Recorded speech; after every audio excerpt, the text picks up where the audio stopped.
एक बार फिर से आप सभी का बहुत बहुत स्वागत है परीक्षा वाले के इस यूट्यूब चैनल में। दोस्तों, हमने जो भारत के भूगोल का अति संभावित प्रश्नों का वीडियो स्टार्ट किया था, उसका जो अगला वीडियो है आज हम अपलोड करेंगे। आज का भाग 3 है। भाग 3 में आज हम कुछ और बेहतरीन भारत के भूगोल के प्रश्नों को यहाँ पे डिस्कस करने वाले हैं। तो चलिए वीडियो को शुरू करते हैं और देख लेते हैं कि आज का हमारा जो वीडियो है इसमें हमने कौन कौन से बेहतरीन भारत के भूगोल के प्रश्नों को सम्मिलित किया हुआ है। तो चलिए वीडियो को शुरू करते हैं। पहला प्रश्न आपकी स्क्रीन पर यहाँ पे देख पा रहे हैं आप। निम्नलिखित में से कौन सी झील लैगून झील का एग्जाम्पल है, यानी कि उदाहरण है, आपको बताना है। तो इसमें से जो 3 ऑप्शंस दिए गए हैं, आपका चिल्का झील, ये आपको मिलेगी उड़ीसा में आपको मिलेगी चिल्का झील। उसके बाद ये बाकी जो आपकी दोनों झीलें हैं आपको मिलेंगी केरल में। ये आपकी सभी जो झीलें एग्जाम्पल में दी गई हैं, ये किस प्रकार की झीलों का एग्जाम्पल है, तो ये लैगून झील का एग्जाम्पल है। तो ऑप्शन आपका यहाँ पे डी जो है बिल्कुल सही हो जाएगा। इसमें से चिल्का झील, वेम्बनाड झील और अष्टमुड़ी झील, ये सभी आपकी किसकी एग्जाम्पल हैं, तो ये सभी लैगून झील का एग्जाम्पल हैं। तो इसके बारे में आपको याद रखना है। ऑप्शन जो आपका डी है यहाँ पे बिल्कुल सही है। इसके अलावा इसमें से आपकी जो एक झील है केरल की, जो वेम्बनाड झील है, इसके बारे में आप याद रखिएगा। जो केरल की वेम्बनाड झील है, यहीं पे राष्ट्रीय नौकायन प्रतियोगिता का आयोजन किया जाता है। ये फैक्ट आप याद रखिएगा। जो राष्ट्रीय नौकायन प्रतियोगिता होती है हर साल, इसका जो आयोजन है यह किया जाता है कहाँ पर, तो अष्टमुड़ी झील में ही किया जाता है इसका आयोजन। तो यह फैक्ट भी आपको याद रखना है। अगला प्रश्न यहाँ पे हमारा है, विश्व का एकमात्र तैरता हुआ राष्ट्रीय उद्यान जिसका नाम है केबुल लामजाओ नेशनल पार्क, यह किस झील में अवस्थित है, आपको बताना है। सुपर इंपॉर्टेंट प्रश्न। तो केबुल लामजाओ नेशनल पार्क आपको मिलेगा मणिपुर में। कहाँ पर, तो मणिपुर में यह नेशनल पार्क है, जो कि विश्व का एकमात्र तैरता हुआ राष्ट्रीय उद्यान है। तथा यह किस झील पर है, तो यह मणिपुर की जो फेमस झील है लोकटक झील, इसी पर अवस्थित है केबुल लामजाओ नेशनल पार्क। तो ऑप्शन आपका ए यहाँ पे बिल्कुल सही हो जाएगा। अगला प्रश्न यहाँ पे हमारा है, निम्नलिखित में से कौन सी झील मॉन्ट्रेक्स रिकॉर्ड में सम्मिलित है, आपको बताना है। तो वर्तमान में यानी कि प्रेजेंट की अगर हम बात करें तो मॉन्ट्रेक्स रिकॉर्ड में भारत की सिर्फ 2 झीलें सम्मिलित हैं। पहली तो आपको हो गई केवलादेव जो कि राजस्थान में है, और दूसरी आपकी हो गई लोकटक झील जो कि मणिपुर में है। तो ऑप्शन आपका क्या सही हो जाएगा, ऑप्शन आपका ए और सी दोनों सही है। लोकटक और आपकी जो केवलादेव 2 झीलें हैं ये मॉन्ट्रेक्स रिकॉर्ड में सम्मिलित हैं। तो ऑप्शन आपका यहाँ पे ए और सी दोनों सही हो जाएगा। इससे पहले चिल्का झील भी आपकी सम्मिलित थी मॉन्ट्रेक्स रिकॉर्ड में, परंतु इसको कुछ वर्ष पहले मॉन्ट्रेक्स रिकॉर्ड से बाहर कर दिया गया था। लेकिन वर्तमान में 2 झीलें भारत की हैं, एक हो गई आपकी केवलादेव और एक हो गई लोकटक। तो इसके बारे में आपको याद रखना है, भूलना नहीं है। अब इन झीलों को मॉन्ट्रेक्स रिकॉर्ड में सम्मिलित क्यों किया गया है, तो ऐसी झीलें जिन पर खतरा सबसे ज़्यादा बढ़ जाता है, जब मॉन्ट्रेक्स ऐसी झीलें जो खतरे के निशान से ऊपर हो जाते हैं, यानी कि जिनमें खतरा सबसे ज़्यादा बढ़ जाता है, तो उनको संरक्षण प्रदान करने के लिए उस प्रकार की झीलों को हम मॉन्ट्रेक्स रिकॉर्ड में रख देते हैं। तो वर्तमान में भारत की जो 2 झीलें हैं केवलादेव और लोकटक, इनको मॉन्ट्रेक्स रिकॉर्ड में रखा गया। तो इसके बारे में आपको याद रखना है, भूलना नहीं है। इसके बाद अगला इंपॉर्टेंट है, कयाल क्या है, आपको बताना है। तो केरल की जो लैगून झीलें होती हैं उनको हम कयाल कहते हैं, यानी कि ऑप्शन आपका जो डी है यहाँ पे बिल्कुल सही हो जाएगा। केरल की जो लैगून झीलें होती हैं उनको हम कयाल के नाम से जानते हैं। तो ऑप्शन आपका यहाँ पे डी बिल्कुल सही है। इसके बाद केरल में कौन कौन सी इंपॉर्टेंट झीलें हैं आप देख लीजिएगा। तो केरल में इंपॉर्टेंट झीलों में आपको मिलेगा कौन सा हो जाएगा, अष्टमुड़ी हो गया, उसके बाद वेम्बनाड हो गया। तो ये सभी इंपॉर्टेंट झीलें हैं जो आपको मिलेगी केरल में। इसके अलावा आपको मिलेगी बद्दा कचेरा, तो इसके बाद सटकम कोट्टा, इसके इस सटकम इस प्रकार से लिखा जाएगा आपका सटकम कोस्टा, सटकम कोट्टा, ये भी इंपॉर्टेंट झील आपकी है केरल की। इसके अलावा वेल्लायन जो है ये भी इंपॉर्टेंट झील आपको मिलेगी केरल में। तो ये सभी झीलें आपको याद रखनी है। वेल्लायनी यहाँ पे है झील का नाम केरल की। अगला इंपॉर्टेंट प्रश्न यहाँ पे हमारा है, पुलिकट झील निम्नलिखित में से किस राज्य में अवस्थित है। तो पुलिकट झील आपको कहाँ पर मिलेगी, तो पुलिकट झील हो गई, कोलेरू झील हो गई, ये सभी झीलें आपको मिलेंगी कहाँ पे, तो आंध्र प्रदेश में। यानी कि ऑप्शन आपका जो बी है बिल्कुल सही। आंध्र प्रदेश में 2 इंपॉर्टेंट झीलें हैं, एक तो हो गई पुलिकट झील और एक हो गई आपकी कोलेरू झील। तो इनके बारे में आपको याद रखना है। तथा आपकी जो पुलिकट झील है इसी पुलिकट झील पर ही आपको मिलेगा क्या, श्रीहरिकोटा द्वीप। श्रीहरिकोटा जो द्वीप है, श्रीहरिकोटा जो द्वीप है, जहाँ पर सतीश धवन अंतरिक्ष प्रक्षेपण केंद्र स्थित है, यह भी यहीं पे अवस्थित है। तो आप इसे याद रखिएगा। और जो आपका पुलिकट झील है, यहीं पे आपको मिलेगा श्रीहरिकोटा द्वीप, तथा श्रीहरिकोटा द्वीप पर ही आपको मिलेगा सतीश धवन अंतरिक्ष केंद्र। तो इसे आप ध्यान दीजिएगा। अगला प्रश्न यहाँ पे हमारा है, वेलिंगटन और वल्लारपद्दम द्वीप जो है निम्नलिखित में से किस द्वीप में स्थित है, आपको बताना है। तो वेलिंगटन, आप ध्यान दीजिएगा, वेलिंगटन और आपका जो वल्लारपद्दम द्वीप हैं, दो इंपॉर्टेंट केरल के, ये आपको मिलेंगे वेम्बनाड झील में। यानी कि ऑप्शन जो आपका यहाँ पे है बी बिल्कुल सही हो जाएगा। वेम्बनाड झील में आपको मिलेंगे वेलिंगटन और वल्लारपद्दम द्वीप। तो आप इसे याद रखिएगा। तथा यहीं पे नेहरू ट्रॉफी नौकायन प्रतियोगिता प्रतिवर्ष ओणम पर्व के महोत्सव, और मतलब ओणम पर्व के उत्सव में, मतलब जब ओणम पर्व आपका मनाया जाता है, इसी के अवसर पर ही जो नौकायन प्रतियोगिता होती है, नेहरू ट्रॉफी नौकायन प्रतियोगिता, उसका आयोजन किया जाता है। तो आप इसे याद रखिएगा। ओणम पर्व के अवसर पर ही जो आपका क्या होता है, नेहरू ट्रॉफी नौकायन प्रतियोगिता होती है, वो कहाँ पर आयोजित की जाती है, तो वेम्बनाड झील में। तो ये फैक्ट आपको याद रखना है, भूलना नहीं है। इसके बाद अगला प्रश्न यहाँ पे हमारा क्या कह रहा है, देख लीजिए। और निम्नलिखित में से किस झील में नेहरू ट्रॉफी नौकायन प्रतियोगिता का आयोजन किया जाता है। तो मैंने आपको अभी बताया है, वेम्बनाड झील केरल की इंपॉर्टेंट झील है। ऑप्शन सी आपका बिल्कुल सही है। अगला प्रश्न आप हमारा है, निम्न में से कौन सी भारत की सबसे लंबी तटीय झील है, आपको बताना है। सबसे लंबी तटीय झील की बात हो रही है, यानी कोस्टल झील की बात हो रही है। तो भारत की सबसे लंबी जो तटीय झील है वो आपको मिलेगी उड़ीसा की चिल्का झील, यानी कि ऑप्शन आपका ए बिल्कुल सही है, उड़ीसा की चिल्का झील। इसके बाद अगला प्रश्न आप हमारा कौन सा देख लीजिए। और निम्नलिखित में से किस झील को हम क्रेटर झील के नाम से जानते हैं। तो इसमें से क्रेटर झील का एग्जाम्पल कौन सा है। तो इसमें से आपकी जो लोनार झील है, यह एक क्रेटर झील का एग्जाम्पल है। तो ऑप्शन जो आपका यहाँ पे है ए बिल्कुल सही हो जाएगा। जो लोनार है, जो कि महाराष्ट्र की एक इम्पॉर्टेंट झील है, इसको हम क्रेटर झील के नाम से जानते हैं। तो इसके बारे में आपको याद रखना है, भूलना नहीं है। इसके अलावा यहाँ पे कुछ और झीलें दी गई, जैसे सांभर झील आपको कहाँ मिलेगी। तो राजस्थान की इम्पॉर्टेंट झील है आपकी सांभर झील जो है, यह राजस्थान की इम्पॉर्टेंट झील है। तो इसके बारे में आपको याद रखना है। इसके अलावा जो उस्मान सागर है, यह कहाँ की इम्पॉर्टेंट झील है। तो जो आपका उस्मान सागर झील है, तो उस्मान सागर इम्पॉर्टेंट है कहाँ का, तो तमिलनाडु का। कहाँ का, तो सॉरी यहाँ पे तेलंगाना का है, तेलंगाना का इम्पॉर्टेंट झील है। तेलंगाना की इम्पॉर्टेंट झील है आपकी उस्मान सागर। तेलंगाना में कुछ और झीलें जो इम्पॉर्टेंट, जैसे आपका उस्मान सागर हो गया, उसके अलावा आपका हुसैन सागर, हिमायत सागर, दुर्गम चरेऊ, ये इंपॉर्टेंट झीलें हैं जो आपको मिलेंगी तेलंगाना में। एक बार फिर से रिपीट कर दे रहा हूँ, उस्मान सागर, हुसैन सागर, हिमायत सागर और दुर्गम चेरुऊ, ये इंपॉर्टेंट 4 झीलें हैं तेलंगाना की, जिनको आपको याद रखना पड़ेगा। इनके बारे में आप याद रखिएगा। इसके बाद अगला इंपॉर्टेंट प्रश्न है, एक तरफ आपको जलप्रपात दिए गए हैं और एक तरफ उनसे रिलेटेड नदियां दी गई हैं। तो आपको बताना है कि इसमें से कौन सा सुमेलित, मतलब इन सभी को आपको सुमेलित करना है। तो आइए इसको सुमेलित कर लेते हैं। तो दूध सागर जो इम्पॉर्टेंट आपका जलप्रपात है, कहाँ पर मिलेगा। तो दूध सागर जो जलप्रपात है आपको मिलेगा किस नदी पर। तो एक आपका डी हो जाएगा, यानी कि दूध सागर जो जलप्रपात है आपको मिलेगा मांडवी नदी पर, यानी कि ऑप्शन ए का आपका डी बिल्कुल सही, सॉरी एक का यहाँ पे होगा, एक का आपका डी सही हो जाएगा, यानी कि दूध सागर जो जलप्रपात है आपका मांडवी नदी पर है। उसके अलावा आपका जो डुडुमा जलप्रपात है कहाँ पर मिलेगा।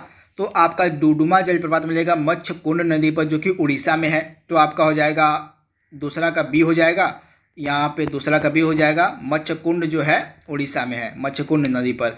उसके बाद जो आपका चित्रकूट जलप्रपात है कहाँ पर मिलेगा। तो चित्रकूट जलप्रपात आपको मिलेगा इंद्रावती नदी पर। तो आपका तीसरा का हो जाएगा ए हो जाएगा, तीसरा का ए हो जाएगा। उसके बाद कपिलधारा जो जलप्रपात है कहाँ पर मिलेगा। तो कपिलधारा इंपॉर्टेंट जो जलप्रपात है आपको मिलेगा नर्मदा नदी पर, यानी कि आपका 4 का सी हो जाएगा इस प्रकार से। तो ए का डी, यानी कि दूध सागर जलप्रपात आपको मिलेगा मांडवी नदी पर। मांडवी नदी कहाँ पर है, बहती है तो आपकी गोवा में। तो आप इसे याद रखिएगा, दूध सागर जलप्रपात मांडवी नदी पर गोवा में अवस्थित है। उसके बाद डुडुमा जो आपका जलप्रपात है आपको मिलेगा मच्छकुंड नदी पर उड़ीसा में। उसके बाद आपका इंपॉर्टेंट जो जलप्रपात है चित्रकूट जलप्रपात आपको मिलेगा इंद्रावती नदी पर छत्तीसगढ़ में, तो इसे भी आप ध्यान दीजिएगा। इसके अलावा आपका जो कपिलधारा जलप्रपात है, कपिलधारा जलप्रपात आपको मिलेगा नर्मदा नदी पर मध्य प्रदेश में, तो इसे भी आप याद रखिएगा। इसके अलावा नर्मदा नदी पर और भी इंपॉर्टेंट जलप्रपात जैसे धुआंधार जलप्रपात हो गया, धुआंधार जलप्रपात हो गया। इसके अलावा आपका एक और जलप्रपात जिसका नाम है दूधधारा हो गया, दूधधारा जलप्रपात भी आपको मिलेगा नर्मदा नदी मध्य प्रदेश में। तो 3 इंपॉर्टेंट जलप्रपात आपको मिलेंगे और नर्मदा नदी पर यहाँ पे दूधधारा, धुआंधार और कपिलधारा, ये तीनों इंपॉर्टेंट जलप्रपात आपको मिलेंगे मध्य प्रदेश की नर्मदा नदी पर, तो इनके बारे में आपको याद रखना है। वहीं आपका जो चित्रकूट जलप्रपात है, इसको हम भारत का नियाग्रा भी कहते हैं, आप इसे याद रखिएगा। भारत के नियाग्रा की संज्ञा भी दी जाती है चित्रकूट जलप्रपात को, जो कि इंद्रावती नदी पर है छत्तीसगढ़ में। तो ये सारे फैक्ट आपको याद रखने हैं। अगला प्रश्न यहाँ पे हमारा है, तो ये लिस्ट आप देख लीजिएगा एक बार, ये लिस्ट मैंने अपलोड की हुई भारत में जितने भी इंपॉर्टेंट जलप्रपात हैं उनकी, तो यहाँ पे आप देख लीजिए। जोग हो गया, गरसोप्पा हो गया, महात्मा गांधी प्रपात हो गया आपको मिलेगा शरावती नदी पर कर्नाटक में, धुआंधार, दूधसागर, कपिलधारा नर्मदा नदी पर मध्य प्रदेश में, डुडुमा मच्छकुंड नदी पर उड़ीसा में, गोकाक मिलेगा आपको जलप्रपात घाट प्रभा नदी पर कर्नाटक में, और चूलिया जलप्रपात आपको मिलेगा चंबल नदी पर राजस्थान में, शिव समुद्रम जलप्रपात आपको मिलेगा कावेरी नदी पर कर्नाटक में, कुचिकल जलप्रपात आपको मिलेगा वाराही नदी पर कर्नाटक में, उसके बाद साधनी जलप्रपात आपको मिलेगा शंख नदी पर झारखंड में, उसके अलावा दसम जलप्रपात आपको मिलेगा कांची नदी पर झारखंड में। तो ये फैक्ट आपको याद रखना है, इसका आप स्क्रीनशॉट जरूर ले लीजिएगा वीडियो को पॉज करके। इसके बाद अगला प्रश्न यहाँ पे हमारा है, और एक तरफ आपको झीलें दी गई हैं और एक तरफ उनकी अवस्थिति दी गई है, इसमें से आपको बताना है कि कौन सा सुमेलित नहीं है। तो आइए इसको देख लेते हैं। तो इसमें से लोनार झील आपको मिलेगी महाराष्ट्र में, बिल्कुल सही यहाँ पे दिया गया है। कोलेरू झील आपको मिलेगी कहाँ पर, तो आंध्र प्रदेश की इंपॉर्टेंट झील है कोलेरू झील, तो इसको आप ध्यान से नोट डाउन कर लीजिएगा, यह भी आपका दूसरा सही है। उसके अलावा जो नक्की है झील, इसके बाद आपका जो डी ऑप्शन वाला है गोविंद वल्लभ पंत सागर, यह उत्तर प्रदेश में अवस्थित है, लेकिन आपका जो तीसरा ऑप्शन है आपका सुमेलित नहीं दिया गया है, तो इसे आप नोट डाउन कर लीजिएगा। आपको कमेंट बॉक्स में बताना कि जो नक्की है यह इसकी अवस्थिति आपको कमेंट बॉक्स में बताना है। तो ऑप्शन सी आपका सुमेलित नहीं था, बाकी तीनों आपके सुमेलित हैं। इसके बाद अगला प्रश्न यहाँ पे हमारा है, ये लिस्ट आप एक बार देख लीजिएगा, इस लिस्ट का आप स्क्रीनशॉट ले लीजिएगा। भारत में जितने भी इंपॉर्टेंट झीलें हैं जिस राज्य की, उनको मैंने यहाँ पे पूरी तरह से अपलोड किया हुआ है, काफ़ी इंपॉर्टेंट आपका स्क्रीनशॉट हो जाएगा, तो इसको आप स्क्रीनशॉट जरूर ले लीजिएगा। मैं आपसे रिक्वेस्ट कर रहा हूँ, एक बार इसको आप जरूर देख लीजिएगा कि इस राज्य में कौन कौन से इंपॉर्टेंट झीलें हैं। मैं यहाँ पे पढ़ूंगा नहीं, पढ़ने से ज़्यादा समय जाएगा, तो आप इसका स्क्रीनशॉट लेकर या वीडियो को पॉज करके इसको आप पढ़ लीजिएगा एक बार इत्मीनान से। इसके अलावा कुछ इंपॉर्टेंट झीलें इधर भी हैं, तो 2 स्लाइड है आपकी इंपॉर्टेंट झीलों की, इन दोनों स्लाइड को आप एक एक करके पढ़ लीजिएगा, आपसे रिक्वेस्ट है। बढ़ते हम अगले प्रश्न की तरफ। तो यहाँ पे प्रश्न क्या कह रहा है, सर्वप्रथम जो मानसून होता है भारत में किस राज्य में प्रवेश करता है आपको बताना है।